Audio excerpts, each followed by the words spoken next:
Hello, my name is Shunriz, and today I'd like to discuss the drama surrounding Vuko.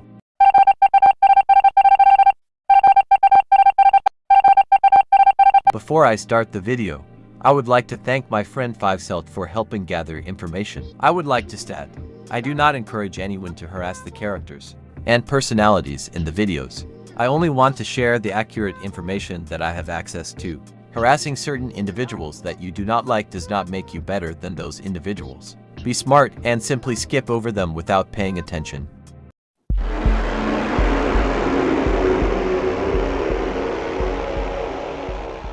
Vuko is an artist who draws anthropomorphic animals and characters from various fandoms. Here's a bit about their background. Currently, they live in less than ideal conditions and do not receive any professional help or support. They also do not take medications on their own initiative due to their parents' decision, which can cause them to often become irritable or ignore what's happening around them. Vuko has conditions such as type E BPD, borderline personality disorder, bipolar disorder, and other mental and physical injuries. Vuko by no means tries to use their mental health issues as an excuse, but most of their statements and actions were made in an unstable state of affect, especially when their medication therapy was just being discontinued, and they couldn't properly perceive the surrounding world. Quote from the document: I have terrible communication skills, problems with anger and being overly sensitive. I rarely think before I say or do anything. I have a specific sense of humor, more precisely, jokes about dark topics. Before I start explaining myself for all the accusations against me, I want to say that I have always been a terrible person. I was not properly raised, and I have lived my entire life under the judgment of peers and close family members. I have a lot of trauma related to grooming and DSD, sexual violence. I was surrounded by horrible people who were 5 to 10 years older than me, open pedophiles, Nazis, and racists. I thought of them as friends and only understood the true nature of those relationships last year, realizing the terrible consequences they brought. I have paraphilic tendencies, intrusive thoughts about violence, sadistic tendencies, manipulation habits, and a tendency to portray myself as a victim of circumstances. I say all this myself because if I don't, someone else will, and it will be used against me. I fully understand and have never denied that I am a deeply disgusting person, but for the last 4 years, I've been actively working through my traumas, trying to become better. The progress is truly significant. Comparing where I was then and now, I feel like a completely different person, not perfect, of course, with enough flaws and shortcomings, but compared to my past self, I feel as if I have been elevated and my dirty soul has been cleansed. I don't express my traumas in my creative work, nor do I try to normalize what happened to me. I simply live with it. Most of my environment doesn't even know what I have been through. Essentially, I am just a victim of literal criminals, and you cannot blame me for my tendencies because I am not the person who imposed this on myself. I understand that my thoughts are wrong, immoral, and disgusting, and every time they arise, I just suppress them instead of trying to normalize my views.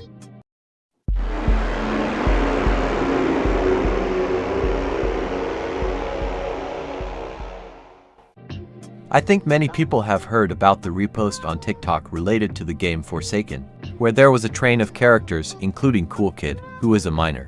The document mentioned that the repost was done blindly and the person didn't even notice Cool Kid. They were not interested in the character lineup, but in the mention of the game Team Fortress 2. After the mixed reactions from fans, Vuko greatly regretted ever watching that video.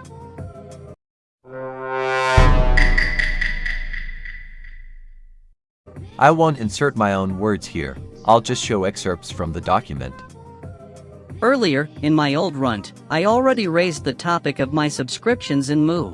At the time this screenshot was taken, I was dark/pro-ship neutral. I was subscribed to such people not because of their tastes and pairings, but solely because of their creativity. The people in the screenshot did not post anything related to dark ships, and were essentially ordinary local talented artists with a tiny audience. If a person posted something provocative, dark ships, incest, zoophilia, even if it was just rage bite, I silently blocked these people, because neither. Despite my neutrality towards such topics, they in attempts to promote them still caused me terrible discomfort. Now, after countless hours of reflection, I've completely reconsidered my views on dark shipping. I've blocked all the pro shippers and other weird people I was in contact with and completely forgotten about them. I'm no longer neutral on such topics. I now silently block people involved. I'm still against insults and other criticism directed at pro/dark shippers, but I also believe that they shouldn't post content publicly either, as it's unacceptable for most people. And before you say anything about my commission with the blogists, the first idea for the animation was to depict a one-sided relationship, blue dude falling in love with a guest. The guest is depicted as shocked. According to the client's idea, he rejects the guest's feelings. Therefore, there's nothing provocative in the animation itself, but I still had no intention of posting it anywhere. The second client was anonymous. He wrote through anonymous messages, and I have no idea who it was. I only agreed to draw because the person promised me that no one would see it, and I desperately needed money at the time for medication because my asthma had worsened, so I figured it would be much easier to do a 10-second animation with a surcharge for the deadline, instead of taking a bunch of slots for commissions that are unlikely to be bought at all. 3. As you understand, they first leaked it to Blue Ghost Confession, leaving my info there in the description, making the take as if I sent it myself, and then, seeing this, we decided that we had nothing left to lose and posted it on our sheet post, which was a bit impulsive, but people would have seen this video sooner or later anyway.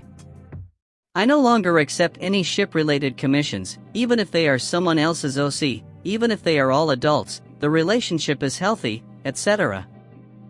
In their defense, I can add that the order with animation costs $70, and since they live in Russia, that's not a small amount of money.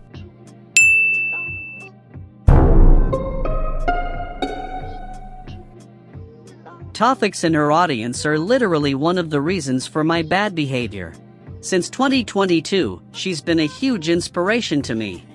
I imitated her, drew like her, joked with problematic dark humor like the people in her chat, who also happened to be my friends.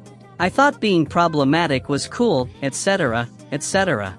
You see, many people have experienced a period in their lives when they just wanted attention. As a result, these same friends turned on me and harassed me in early winter 2022, which led to me leaving all social media for a year and only returning in August 2024. None of them apologized to me, but I did. I felt guilty towards them, because if they bullied me, there was a reason for it. I still like Toffix's work. I actively took commissions from her and bought adopts, and to be honest, I did it to attract attention, and for the sake of pretty pictures too. I resold the adopts at exorbitant prices and bragged about the art everywhere that Toffix herself drew me. Our communication consisted of discussing commissions, and our chat literally consisted exclusively from screenshots of money transfers.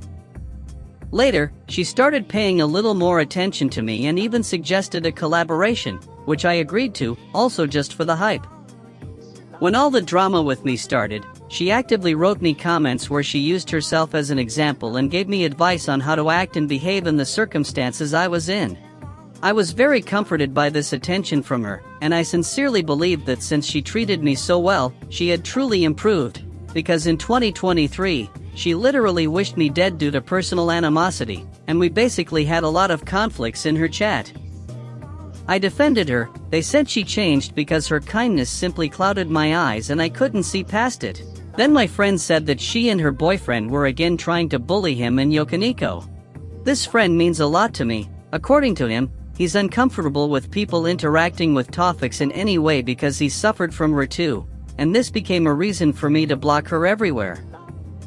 I was never close friends with her, at most business partners or something like that.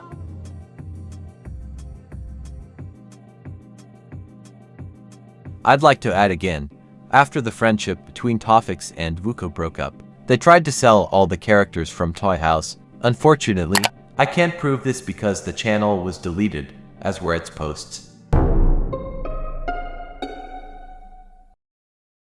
As I said earlier, I have a dark sense of humor, and this is just one example of it. My designs for the N7 and the Kukid from Forsaken, where they are related, look like to another.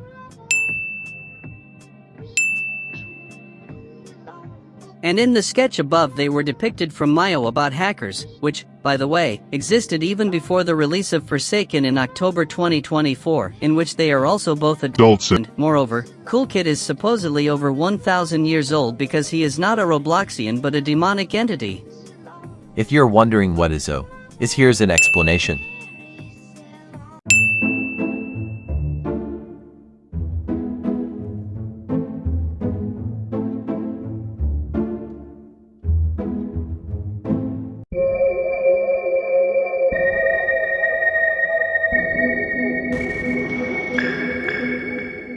We had a minor conflict.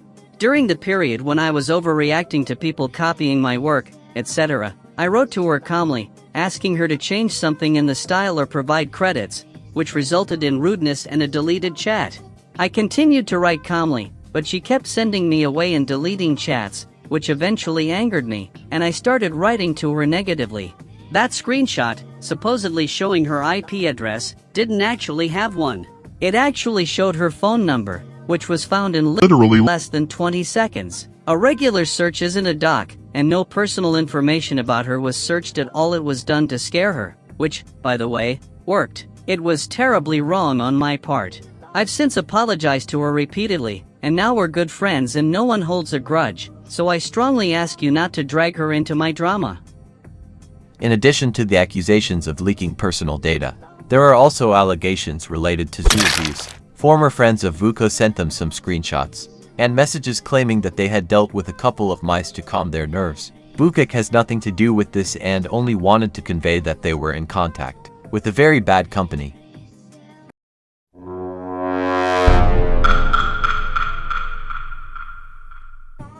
These screenshots were published by users under the nickname Wykoqucuz, another carbon copy of me. As far as I know, they do not belong to them.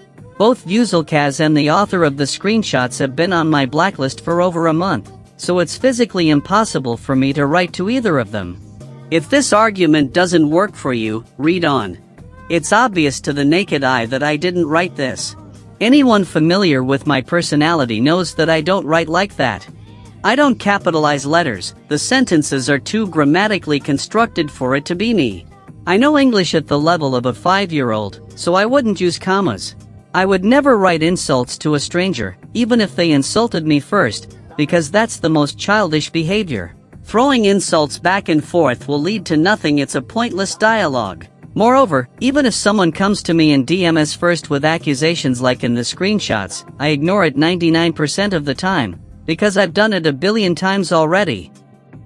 They wrote that I am not a pro shipper. I condemn any illegal things, even if it is fiction, and I silently block such people. The author of these screenshots provided no evidence that I actually wrote them, no screenshots showing my username, no videos of the chat being authentic. The author of the screenshot literally has NSFW art made by me as his avatar, which is likely an attempt to publicly humiliate me, suggesting that all these fake accusations are based on personal animosity against me, completely unfounded. Well, this concludes the review of the Google document. I want to add a separate chapter about copying their style. Vuko constantly experiments with style, not trying to be confined to just one. They mention this themselves. Although there is similarity, it is still a style created by one person, which appears to be strong inspiration, unless it's someone they know personally. Also, Vuko probably deleted the channel due to a flood of negative comments and unpleasant people, and because they never wanted to be a public figure. I think the difficult times mentioned earlier in the video may have also influenced this decision. So, I hope you found this video helpful. Please remember the words from the disclaimer and take care of yourselves. I hope you will help me spread this video, and everything will improve. Bye.